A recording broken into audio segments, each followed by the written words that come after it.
नमस्कार। आप देख रहे हैं स्पेशल कवरेज न्यूज। मैं हूं आपके साथ शिव कुमार मिश्रा। हमारे साथ हैं समाजवादी पार्टी के तेज तर्रार प्रवक्ता राजकुमार भाटी जी। स्वागत और अभिनंदन। जी नमस्कार। उत्तर प्रदेश में 2-3 बड़े इशू हैं और उन इशू पर बात करनी थी, तो फिर मुझे भाटी जी से संपर्क करना पड़ा, क्योंकि जब किसी बड़े इशू पे बात करो तो तथ्य हो, सबूत हो, पूरा उसका विश्लेषण हो, तभी जनता के मध्य बात रखना भी अच्छा लगता है। और भाटी जी जैसे प्रवक्ता उन सभी बिंदुओं पर खुलकर बात करते हैं, गलती पर भी, अच्छाई पर भी और बुराई पर भी। एक बड़ी खबर यह है कि कोडीन कफ सिरप इस प्रदेश में हाहाकार मचाए हुए है। मीडिया के कुछ लोग इस खबर को रोज इसका फॉलोअप ले रहे हैं, और जो जिसे लेना चाहिए वो इसको रोज लीप लेस कर रहा है। मतलब इस खबर से कोई मतलब नहीं है। इतनी बड़ी लेन देन की प्रक्रिया, इतना बड़ा भ्रष्टाचार, इतना बड़ा घोटाला, और इस कोडीन कप को लेकर अब 2 विधायक आमने सामने आ गए हैं।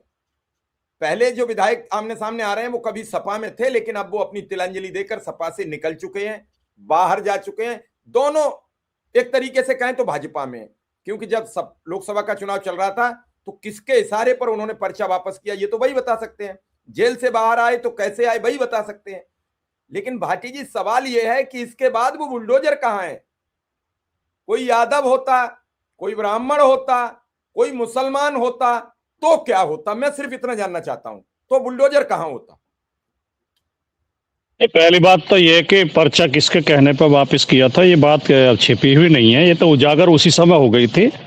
देश के गृह मंत्री माननीय अमित शाह जी के साथ उनकी मीटिंग हुई थी, और केवल उनकी मीटिंग नहीं हुई थी, उन्होंने पूरब के सारे, पूर्वांचल के सारे माफियाओं की मीटिंग इकट्ठा करके गृह मंत्री के साथ कराई थी, और चुनाव में उनसे मदद ली गई थी।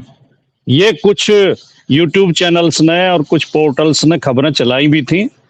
मेन स्ट्रीम मीडिया तो आजकल इस तरह की खबरें चलाता नहीं है। उसे तो जो भारतीय जनता पार्टी बोलते, जो मोदी जी जुबान से अपनी से शब्द निकाल दें, उनके लिए तो वही अंतिम सत्य है।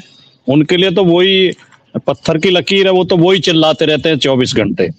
लेकिन ये खबरें आई थी। और शिव कुमार मिश्रा जी, जो आपने इसका जो आप कोडीन वाला मैटर उठा रहे हैं, कफ सिरप वाला उठा रहे हैं, उत्तर प्रदेश में जो माननीय योगी जी ने एक नारा दिया कि माफियाओं को साफ कर देंगे, माफियाओं विहीन कर देंगे उत्तर प्रदेश को, माफियाओं को मिटा देंगे, मिट्टी में मिला देंगे, जमीन में गाड़ देंगे, वो उसके अंदर एक वाक्य छिपा होता था कि जो माफिया हमारे समर्थक नहीं है, जो माफिया बीजेपी विरोधी हैं या योगी जी विरोधी हैं, केवल उन माफियाओं पर कार्रवाई की गई है जो बीजेपी की शरण में आ गए हैं, योगी जी की शरण में आ गए हैं, जिन्होंने योगी जी का आशीर्वाद प्राप्त कर लिया, उत्तर प्रदेश सरकार का आशीर्वाद प्राप्त कर लिया है।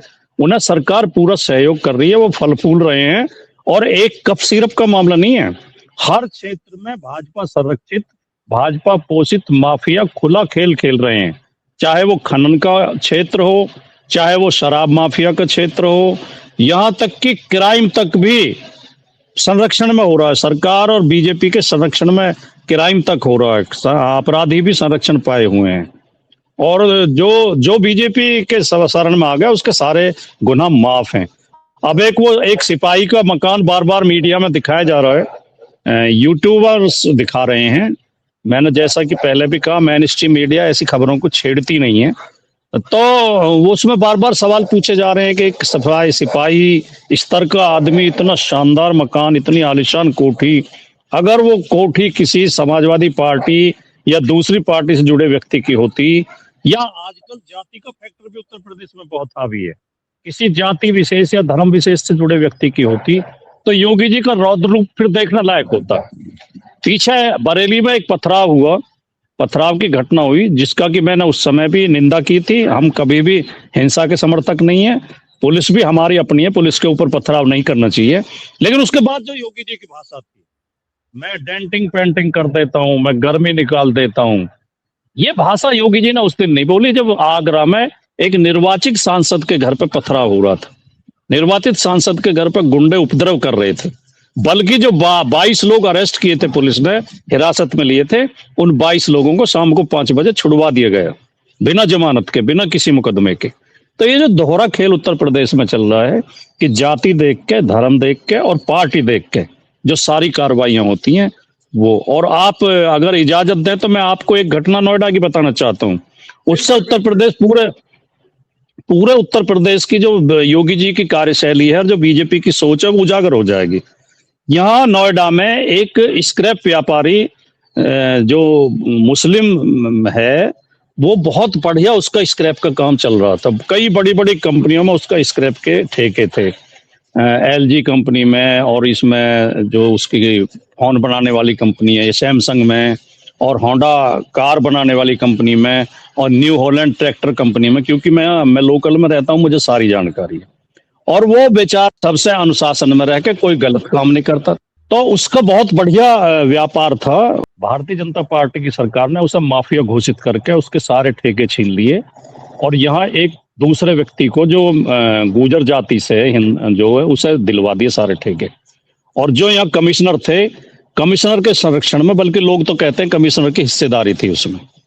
और डीसीपी और एसीपी उसके साथ कंपनियों में जाते थे ठेके दिलवाने के लिए। वो जो मुस्लिम स्क्रैप व्यापारी था उसे इतना पीड़ित किया, उसके खिलाफ गुंडा एक्ट और एनएसए पता नहीं क्या क्या लगा दिए। वो बेचारा देश छोड़ के दुबई भाग गया। और यहाँ जैसे ही कमिश्नर बदले, नई कमिश्नर आई, नई कमिश्नर ने उसे भी माफिया घोषित कर दिया। अब जो पहले कमिश्नर थे वो तो अपना हिस्सा लेके चले गए ट्रांसफर होके। इसकी सारी प्रॉपर्टी सील कर दी, वो आज जेल में है, उसके सारे गनर छीन लिए, उसे माफिया घोषित कर दिया। ये बीजेपी की कार्यशैली चल रही है। जिसे चाहे इनाम बकस दें, जिसे चाहे हाथी दे दें इनाम में, जिसे चाहे हाथी के पैरों तले कुचलवा दें। कोई न्याय नैतिकता तो है नहीं इस सरकार में। जिससे महीने में ठीक समय पे पैसा आ रहा है उसे सरकारी संरक्षण मिलेगा, उसे पुलिस की सुरक्षा मिलेगी, उसके लिए डीसीपी और एसीपी फैक्ट्रियों में जाएंगे ठेके दिलवाने के लिए, और अगर उससे हमें पैसा नहीं मिल रहा तो उसे ही माफिया घोषित कर दिया जाएगा। तो ये जो हर क्षेत्र में बीजेपी पोषित माफिया काम कर रहे हैं उत्तर प्रदेश में। उत्तर प्रदेश के हालात खराब हैं, कानून व्यवस्था चौपट है बिल्कुल, और बहुत ज्यादा लोग दुखी हैं और पीड़ित हैं। भाटी जी, बड़ी गंभीर बात आप कर रहे हैं कि पीड़ित हैं, दुखी हैं। एक विधायक दूसरे विधायक की हत्याओं तक की पोल खोल रहे हैं, उनके खिलाफ कार्रवाई नहीं हो रही है, पूरा प्रदेश देख रहा है। लेकिन एसआईआर को लेकर योगी आदित्यनाथ ने गजब खेल कर दिया है। मोदी जी एसआईआर करा रहे हैं और मोदी जी की एसआईआर को वो गलत बता रहे हैं। आपने भी एक दिन चर्चा की कि लाखों वोट नोएडा में नहीं मिल रहे हैं, लाखों वोट गाजियाबाद में नहीं मिल रहे हैं, आगरा में नहीं मिल रहे हैं, शहरों में बड़ी तादाद में वोट नहीं मिल रहे हैं। लखनऊ की तो 3 विधानसभाओं की डेमोग्राफी चेंज हो जाएगी। और उसका सबसे बड़ा कारण है कि हाई राइज सोसाइटी जो बसी हैं वो सब बाहर के लोग आए हुए हैं। नोएडा की अगर पुरानी जो आबादी है वो तो बहुत कम है, नई आबादी बहुत बड़ी हुई है। अब जब से ये एसआईआर प्रक्रिया हुई है और 2003 का एक नियम लागू किया है, आज मेरे पत्रकार साथी ने इस पर एक बड़ी शानदार तैयारी शुरू की है और मैं वो रिपोर्ट घोषित करूंगा कि आखिर 2003 का ही नियम क्यों लगाया गया। इस पर अभी तक किसी पत्रकार ने, किसी संस्था ने चर्चा नहीं की। बड़ी बात बता रहा हूं भाटी जी, शाम तक या कल दोपहर तक मैं दूंगा, क्योंकि सारे तथ्य और सबूत होने चाहिए, क्या वजह रही, क्यों कराई गई। तो एसआईआर के बाद क्या होगा? अब योगी जी भी परेशान है, सपा भी परेशान है, कांग्रेस भी परेशान है, बसपा की मायावती भी कह रही है एसआईआर में वोट कट जाएंगे। खुश कौन है? नहीं, जब इससे भी ज्यादा महत्वपूर्ण सवाल ये है कि जब बिहार में आरजेडी और उत्तर प्रदेश में समाजवादी पार्टी ये कह रही थी कि एसआईआर के नाम पे पीडीए के वोट काटने की साजिश की जा रही है, दलित पिछड़ों के वोट काटने की साजिश की जा रही है, मुसलमानों के, और हमारे वोट काटने की साजिश की जा रही है, तो भारतीय जनता पार्टी के लोग हमारी खिल्ली उड़ाते थे कि ये अपनी हार देख के बौखला गए हैं, पहले से पहले भूमिका बना रहे हैं, ये हार जाएंगे और इन्हें चुनाव आयोग पर भरोसा नहीं है। अब आज जब योगी जी कह रहे हैं कि 4 करोड़ वोट कम हो रहे हैं और उनमें 90% वोट भारतीय जनता पार्टी के हैं, तो भारतीय जनता पार्टी वाले जवाब दें नहीं। योगी जी को भी चुनाव आयोग पर भरोसा नहीं है, योगी जी भी घबराए हुए हैं एसआईआर से, योगी जी भी डर रहे हैं, योगी जी को भी अपनी हार दिखाई दे रही है क्या? उनकी भी खिल्ली इसी तरह उड़ाए नहीं जिस तरह हमारी खिल्ली उड़ा रहे थे। लेकिन मुझे तो मिश्रा जी इसमें एक और खेल नजर आता है। ये जो बात योगी जी ने कही, ये नए प्रदेश अध्यक्ष के पदग्रहण समारोह में कही, और उसमें उन्होंने ये भी कहा कि ये जो 4 करोड़ वोट जो नए जो जुड़ने हैं, इनके घर घर जाइए और इनके फार्म भरवाइए, क्योंकि योगी जी इस प्रदेश अध्यक्ष से खुश नहीं है। ये योगी विरोधी खेमे के प्रदेश अध्यक्ष माने जाते हैं। क्या बात कह रहे हैं, क्या कह रहे हैं आप? पक्का पक्का। मैं अब बताऊं, आप कोई उनका पोस्टर बैनर उठा के देख लो, आज तक उन्होंने योगी जी की फोटो नहीं लगाई है अपने पोस्टरों में। उनके किसी विज्ञापन में, किसी बैनर में योगी जी की फोटो नहीं मिलेगी आपको। ये योगी विरोधी खेमे के हैं पंकज चौधरी, जिन्हें अमित शाह जी के आशीर्वाद से प्रदेश अध्यक्ष बनाया गया है योगी जी का इलाज करने के लिए। तो ये जो योगी जी बोल रहे थे, ये बीजेपी की अंदरूनी राजनीति, जो अंदरूनी विरोधाभास है, वो बोल रहे थे। योगी जी कह रहे थे, प्रदेश अध्यक्ष को उन्होंने एक चैलेंज दे दिया कि या तो ये 4 करोड़ फार्म भरवाओ, नहीं तो हम चुनाव हार जाएंगे। और वो 4 करोड़ फार्म भरवा नहीं पाएंगे तो वो कल को कहने लगेंगे ये तो आयोग प्रदेश अध्यक्ष है। वो तो अपने प्रदेश अध्यक्ष को घेर रहे थे, उनका और कोई ज्यादा मकसद नहीं था। आप इस खेल को समझिए। नहीं, आप तो एकदम आपने परतें उधेड़ दी कि वो प्रदेश अध्यक्ष को एसआईआर के जरिए घेर रहे थे और दिल्ली वालों पर भी हमला कर रहे थे कि तुमने तो हमें हराने का एक भूमिका बना रखी है, वोट ही कट जाएंगे तो बचेगा कौन। लेकिन अब एसआईआर के जो आपने आंकड़े उठाए थे, आपने नोएडा में एसआईआर को लेकर अब क्या रहा? नोएडा में सब हो चुका विधिवत एसआईआर, आपकी पार्टी ने अपने सारे वोटर्स को मौका देकर काम करा दिया। 1 महीना चुनाव का एसआईआर के समय भी बढ़ गया, और 1 महीना बढ़ना था तो पहले ही क्यों 1.5 महीना लेके नहीं चले, तो कई लोगों की जान नहीं जाती।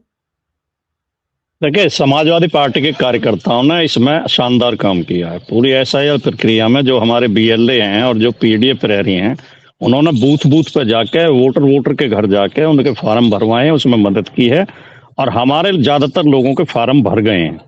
अब अगर चुनाव आयोग के कर्मचारी इसमें कोई बदमाशी करेंगे तो वो ड्राफ्ट जब आ जाएगा, पहला ड्राफ्ट आएगा, तब पता चलेगा। अगर हमने जिनके फार्म भरवा दिए सबकी वोट वोटर लिस्ट में आ जाएगी तो हमें कोई असंतोष नहीं है। और अगर हमें कुछ 2003 के नाम पे या किसी नाम पे कोई खेल किया गया और वोट काटे गए तो हम उस समय ऐतराज करेंगे। लेकिन फिलहाल जो ये वोट नहीं मिल रहे हैं, जैसा कि जिला गौतम बुद्ध नगर में 4 लाख वोटर गायब है, 4 लाख वोटर मिले ही नहीं है, उन्हें फार्म ही नहीं दे पाए हैं बीएलओ। ये 4 लाख वो वोट हैं जो भारतीय जनता पार्टी ने, इनमें कुछ तो फर्जी वोट बनवा रखे थे, डबल वोट बनवा रखे थे, कुछ लोग किराएदार थे, मकान बदल के चले गए, दूसरी जगह शिफ्ट हो गए, कुछ यहाँ ग्रेटर नोएडा में स्टूडेंट के वोट बनवा दिए गए थे, बीजेपी ने बनवा दिए थे, उन स्टूडेंट के कोर्स पूरे हो गए, वो अपने घर चले गए। तो इन वोटर्स को जो योगी जी कह रहे हैं, जो भारतीय जनता पार्टी करना चाह रही है, वो कोशिश कर रही है कि इन्हें भी वोटर लिस्ट में शामिल करा लिया जाए, वो गलत होगा। अगर जो वोट डुप्लीकेट हैं, जो शिफ्ट हो गए हैं या जो चले गए हैं, उनके वोट नहीं जुड़ने चाहिए। इससे हम संतुष्ट हैं और हमारे वोट ज्यादातर, हमारे फार्म भर गए हैं। और जो यहाँ नोएडा ग्रेटर नोएडा में वोट कटेंगे वो बीजेपी के वोट कटेंगे, हमारा कोई वोट नहीं कट रहा है जो अब तक फार्म भरे गए हैं। भाटी जी, आप तो पत्रकार भी रहे हैं और आप प्रवक्ता भी हैं, राजनीतिक अब हो गए हैं। रुपया गिर रहा है या रुपया बढ़ रहा है, क्या माना जाए? रुपया की कीमत बढ़ रही है या गिर रही है? मैं आपसे जानना चाहता हूं, दोनों भाषा में, एक पत्रकार के रूप में भी और एक नेता के रूप में भी। पूरी सरकार खामोश है, चुप है, सदन चल रहा है, सदन में वंदे मातरम पर चर्चा हुई। वंदे मातरम हर व्यक्ति के अंदर राष्ट्रभक्ति का गीत है, वो सदन में चर्चा करके नहीं जागेगा, वो जागा हुआ है। लेकिन जो रुपया गिर रहा है उस पर चर्चा होनी चाहिए थी, दिल्ली एनसीआर के पॉल्यूशन पर चर्चा होनी चाहिए थी, और हम चर्चा कहां कहां कर रहे हैं।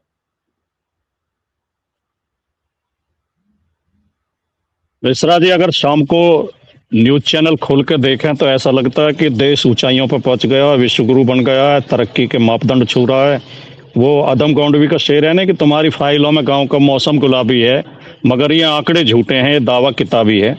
ये जो शाम को एंकर चिल्लाते हैं टाई लगा के चैनलों पे कि अर्थव्यवस्था मजबूत हो गई है और लगातार तरक्की हो रही है, अगर सही में हम जो चीजें, जो उपयोगी चीजें हैं, जो सच्चे आंकड़े हैं, जो सही आंकड़े हैं, अगर उन्हें देखें तो हम हर स्तर पे गिर रहे हैं। हमारे रुपए की कीमत भी घट रही है, डॉलर की कीमत 90.5 रुपए के करीब हो गई है, जो कि सबसे उच्च स्तर पर है। 91 पार हो गई। अच्छा, 91, हाँ 91 पार हो गई है। अखिलेश जी ने अभी ट्वीट किया है 91.03 पर पहुंचा, मुंह के बल गिरा भारत का रुपया, डॉलर के मुकाबले सबसे निचले स्तर पर। तो ये 50 पैसे तो आज ही बढ़ गया होगा, कल शाम तक तो 90 रुपए कुछ पैसे था, 50 पैसे के करीब था। तो ये हालत हो रही है। देश का जो देश के ऊपर जो विदेशी कर्ज है वो लगातार बढ़ रहा है।